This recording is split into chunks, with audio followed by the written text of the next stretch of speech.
Well, church, it's time for Sunday school. Today's lesson is for August the 16th, and it's entitled Finding Honor. It's our last lesson in the book of Proverbs. Then we have two lessons in the book of Song of Solomon, and then this quarter comes to a close. So you need to be getting ready to pick up a new Sunday school quarterly, and this is it for the next quarter in the Explore the Bible series, which is what we're in, and it's on Isaiah. You'll notice that the material looks different. We have a fresh new look to it, and it's going to be a good study in the book of Isaiah. So I encourage you to come by the church, pick it up, or call your Sunday school teacher and have your Sunday school teacher come by and get it and bring it to you, or call me and I'll bring it to you as well. So Explore the Bible, Isaiah, begins in 3 weeks, and you need to be ready for that. Now, chapter 31 is where we are, and it begins the words of King Lemuel, an oracle that his mother taught him. So right off the bat, we know that we're not in the Proverbs of Solomon anymore. In fact, in the previous chapter, which we've not looked at, it says the words of Agur, son of Jacob, the oracle. And so we have a couple things going on here that are important for us. One is that we recognize that Solomon is not the author of all of the Proverbs. At least we think not. There are some traditions that say the name Agur is a nickname for Solomon. And if that's the case, then he wrote these as well. Other people say he was another wise man. Some say that he would have been maybe in Solomon's court. The traditions are varied. Now, I had a professor back in seminary that said, unless you have really good reason to not agree with the traditions of the church, then don't change them. And so the traditions here in chapter 30 are that these Proverbs in some way or another are connected to Solomon. In fact, they're collected in this book of Proverbs, which is assigned to Solomon. And so whichever those traditions happen to be right is okay, because we're seeing that at least in chapter 30, Solomon, or people that were influenced by Solomon, or people that did what he did, were doing the same work, and we can see Solomon's hand in it. Now in 31, it changes just a little bit, because we see here the words of King Lemuel. We have no idea who that is. I'm not aware of any particular tradition that tells us who he might be, but it would be, I think, of significance that he says here that this oracle is one that his mother taught him. I hear a lot of stuff in these modern times about how Christianity mistreats women or puts them down, or they misunderstand the passages in Ephesians where the husband's the head of the household and so on. And there certainly needs to be rules for the household. But I find it really interesting that here in the Old Testament, in the book of Proverbs, we have the words from a king who's saying, this is what Mama taught me. And so here's a real bonus for women. And we need to listen to our ladies and listen to our mothers and be willing to listen and to learn from them. And then in verse 10, it changes just a little bit. And we have a different sort of proverb, and that's really what we're looking at today, is when we talk about the capable wife, or some Bibles will have a little heading and it'll say the virtuous woman, or so forth. I've used that chapter 31, many times in funerals, especially for an especially dedicated Christian woman. There are parts of the passage in chapter 31 that just fit a dedicated Christian woman. So what we're seeing here is the end of the book, and we're wrapping it up, and we're looking at this psalm or an ode or a verse dedicated to a capable wife. Who can find a capable wife? She's far more precious than jewels. The heart of her husband trusts in her, and he will not lack anything good. You can keep going. She rewards him with good all the days of her life, not evil. And so what we find here is that the woman who wants to find honor is one who is going to be committed to her husband.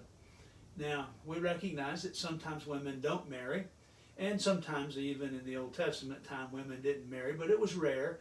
It was primarily a society where everyone was expected to marry.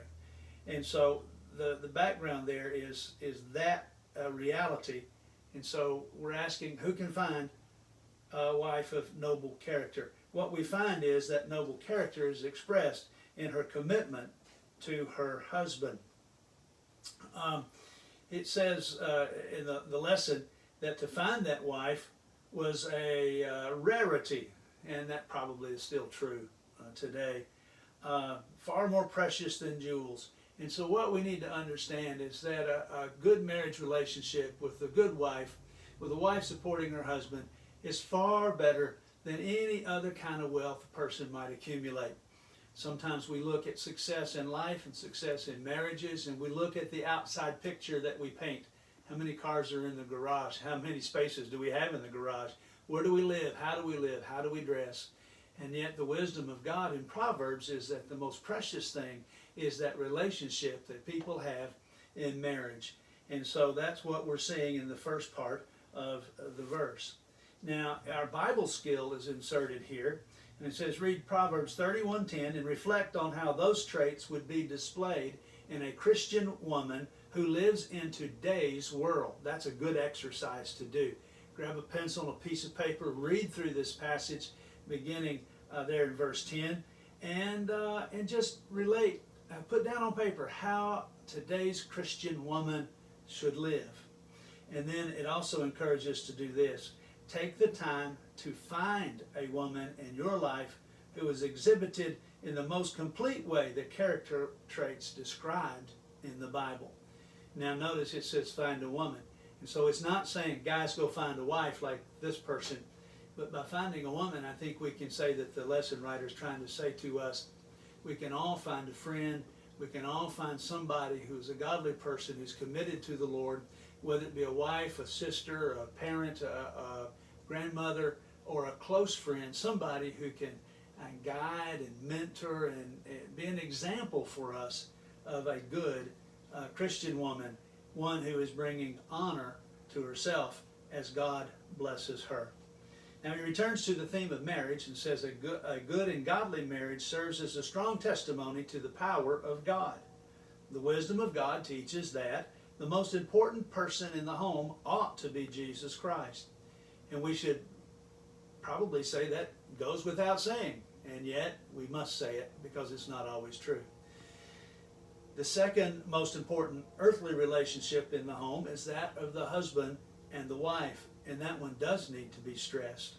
And the third most important responsibility in the home is the raising of godly children. And that is if God blesses that particular home with children. Sometimes he does not. And so we have those three relationships that are born out in the home.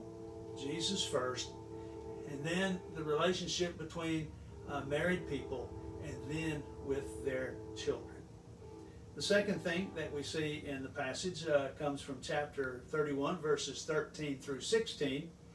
She selects wool and flax and works with willing hands. She's like the merchant ships bringing her food from far away. She rises while it is still night and provides food for her household and portions for her female servants. She evaluates a field and buys it. She plants a vineyard with her earnings. What we find in this passage is that the committed, godly woman is one that is far more than a docile, passive person. We find that the wife, in God's view, is an active and important part of the family and has a lot of traits that are important and necessary and are still necessary today. Our lesson writer states it this way: the business acumen, entrepreneurial spirit, and wise decision making of the woman in Proverbs 31 is breathtaking. Lemuel does not picture a woman who dutifully remains quiet and disengaged. Instead, she's very much engaged. She selects wool and flax. She's a good shopper, and she does well using the economy of the home. and she understands the local markets. She works with willing hands. It's not because she has to, it's because she chooses to. I sometimes run across people, men and women alike, that begrudge their work. And yet I would say to them in times past, be thankful that you have a job, and the reason you're working is to provide for someone else. And that should make you want to get up and go to work. This woman does so. She's like the merchant ships bringing her food from far away. She's resourceful, and she knows how to go out and get what she needs to provide for her family. She's not idle or lazy. She works hard, and she takes care of other people. She has her own female servants, and so she manages her household well. How does the portrait of a godly woman painted in this passage compare to how society defines a successful woman today? That's a good question, and that's another one you might want to take that pencil and piece of paper and actually write the answer down to help you to think through that. This is the picture of a successful woman. Is our picture in modern times any different? Is it one that we can take from and apply to the modern woman today? The third section is that she is sure in her reputation. Her husband is known at the city gates, where he sits among the elders of the land. Archaeologists have actually found city gates, and they found platforms where the king or the governor or whoever would be in that community would sit, and they found the places where the men would gather to do the community business. It's a really wonderful picture of community. And here, because the wife is successful and is respected and is honored, her husband is too. She makes and sells linen garments. She delivers belts to the merchants. Strength and honor are her clothing, and she can laugh at the time to come. When hard times come, she's ready. She is ready. And she knows that her true value is not in the belts that she has built or made or the linen garments that she sells, but it's strength and the honor and her being, her attitude. Her mouth speaks wisdom. Loving instruction is on her tongue. She watches over the activities of her household and is never idle. Character is something that she has developed, and it is recognized by those around her, and it is recognized by God. There's a fourth part to the passage today, and that is that the godly woman is honored through fearing God. Her children rise up and call her blessed. Her husband also praises her. Many women have done noble deeds, but you surpass them all. What great praise from a husband. Charm is deceptive, beauty is fleeting, but a woman who fears the Lord will be praised. Give her the reward of her labor, and let her works praise her at the city gates, the very place where the city fathers meet and where business transactions occur.